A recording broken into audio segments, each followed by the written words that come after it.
Welcome back to the channels. My name is Thomas Fletcher and I'm the host of both the LCSW Network and the Military Social Work Network.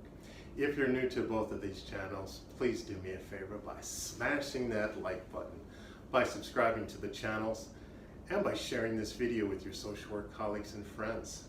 The purpose of both of these channels is to create a community of hope and support, where social workers and military social workers can come for relevant news, information, and inspiration.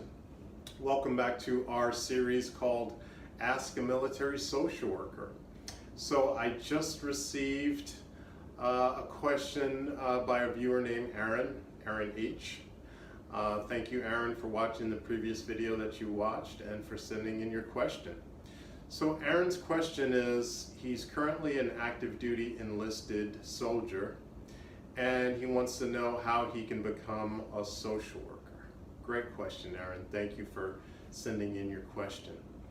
So before I even get into that, just a quick disclaimer, this video is not being endorsed, sponsored, or promoted by the military, by the government, by the DoD.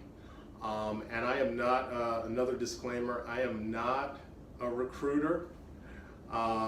I am a military social worker, but the purpose of these videos is just to provide information and a little bit of education about different aspects of military social work. So as always, I invite you to, after watching these videos, to continue to do your own research on these topics.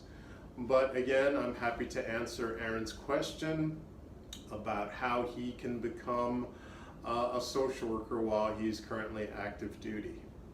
So the primary way that I'm aware of for those that are active duty enlisted to become social worker is to participate in the Army ROTC Green to Gold program. And I've done a previous video about the Green to Gold program. I will leave a link, and at the end of this video I will leave a link so that you can go back to that video. I'm just going to go over some very basic requirements for the Green to Gold program. The first major requirement is that applicants must be under the age of 30. Another requirement is that you must be on active duty when you're applying for this, and you must have no more than 2 years of active duty at the time that you apply. So if you've already been in the military over 2 years, you're not going to be eligible. But if you're fairly new in the military on active duty and enlisted, then go ahead and apply. There's a lot of other requirements, like you can't have a domestic violence charge in your legal background, because that's one of their requirements. They also have APFT requirements.